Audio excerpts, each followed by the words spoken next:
Emotional intelligence is probably the most powerful yet undervalued trait in our society. We believe in rooting our everyday functions in logic and reason. Yet, we come out to the same conclusions after long periods of contemplations as we do in our blink of an eye. Our leaders solely overlook the human element of our socio-political issues, and I need not cite the divorce rate for you to believe that we are not choosing the right partners, nor do we have the capacity to sustain intimate relationships for the long periods of time.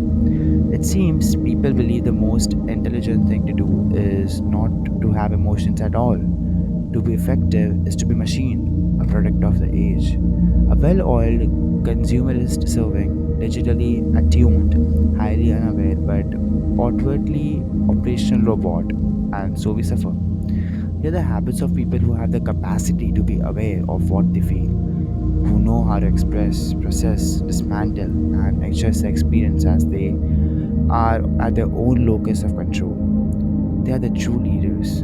They are living the most whole and genuine lives, and it is from them we should be taking a cue. These are the things that emotionally intelligent people do not do. First, they do not assume the way they think and feel about the situation is the way it is in reality, nor how they turn out to be in the end. They recognize their emotions as response, not accurate gauges of what's going on. They accept that those responses may have to do with their own issues rather than subjective situation at hand. Their emotional bases are not external.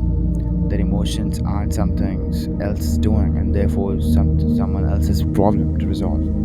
Understanding that they are the ultimate cause of what experience keeps them out of falling into the trap of indigent passivity, where one believes that as the universe has done wrong, the universe will ultimately have to correct it. They do not assume to know what it is that will make them truly happy, being that our only frame of reference at any given time is what happened in past. We actually have no means to determine that what would truly make us happy, as opposed to just feeling saved from whatever we disliked about our past experiences. In understanding this, they open themselves to any kind of experience that their life evolves towards, knowing that the equal parts good and bad in anything. They do not think that being fearful is a sign they are on a wrong path.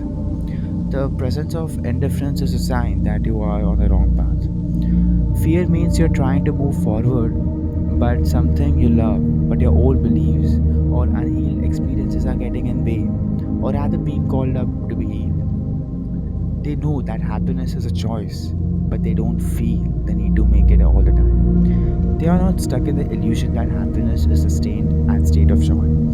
They allow themselves time to process everything that they are experiencing. They allow themselves to exist in the neutral side. They allow themselves to exist in the natural side. In that non resistance, they feel contentment.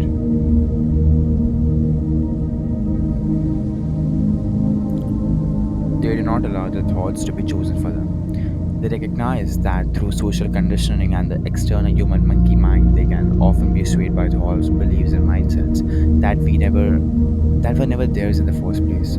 To combat this, they take the inventory of their beliefs, reflect on their origins, and decide whether or not that frame of reference truly serves them. They recognize that the infallible composure is not emotional intelligence. They don't withhold their feelings or try to temper them so much as to render them almost so. They do, however, have the capacity to withhold their emotional response until they are in an environment wherein it would be appropriate to express how they feel. They don't suppress it, they manage it efficiently and effectively. They know that a feeling will not kill them. They have developed enough stamina and awareness to know that all things, even the worst, are transitional. They don't just become close friends with anyone. They recognize true trust and intimacy are something you build and something you want to be discerning with whom you share. But they are not guarded or closed as they are simply mindful and aware of who they allow in their lives and hearts.